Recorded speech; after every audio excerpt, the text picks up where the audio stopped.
పుష్ప 2 నామ్ చోటా high లేకిన్ sound బడా high. చూసేసామండి cinema మొత్తానికి. ఒక్క ముక్కలో చెప్పాలంటే మాస్ సినిమాలకి కొత్త బెంచ్ మార్క్ సెట్ చేసింది. పుష్ప 1 మొత్తం క్రెడిట్ నేను సుకుమార్ గారికి ఇస్తే, పుష్ప 2 మాత్రం ఖచ్చితంగా Allu Arjun's one man show. Of course కొన్ని సీన్లు సుకుమార్ గారు అసలు ఎక్స్ట్రాడినరీగా రాశారు. కానీ what makes the difference highlight is Allu Arjun's acting.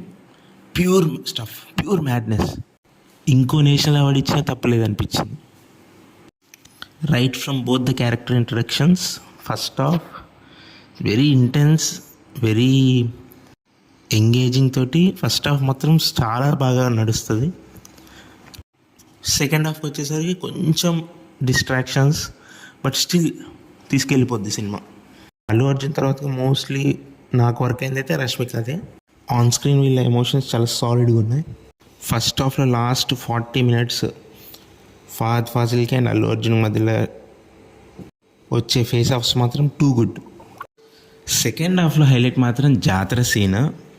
Allu Arjun గారి నట విశ్వరూపం అని చెప్పొచ్చు. Two two too good.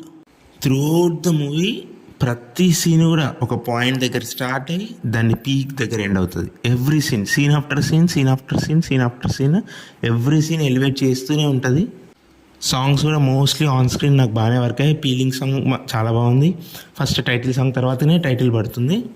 Negatives ఏం లేవా అంటే ఉన్నాయి, but most of the parts నేను ఎంజాయ్ చేశాను కాబట్టి నాకు అంత ఇంపార్టెంట్ కాదు. నాకు ఓన్లీ సీన్స్ అనేవి important. Like through out the movie ఇప్పుడు ఒక 20, 30, 40 సీన్స్ ఉన్నాయంటే 30, 40 సీన్స్లో ఎన్ని సీన్స్ నాకు వర్క్ అయినాయి అనేది ఇంపార్టెంట్ స్టోరీ కన్నా. బ్యాక్గ్రౌండ్ మ్యూజిక్ ఎవరు ఏ మ్యూజిక్ కొట్టారని నాకు తెలియదు, but it was good. Cinematography కూడా చాలా బాగుంది. అందరికి తెలిసినట్టే పుష్ప 3 కూడా ఉంది. నెగిటివిటీ ఏం స్ప్రెడ్ చేయకుండా హ్యాపీగా మూవీకి వెళ్ళేసి, ఇప్పుడు కాకపోయినా కొంచెం రేట్స్ తగ్గినాకైనా వెళ్ళేసి ఫుల్లీ ఎంజాయ్ చేయొచ్చు. That's all for the review. Thank you.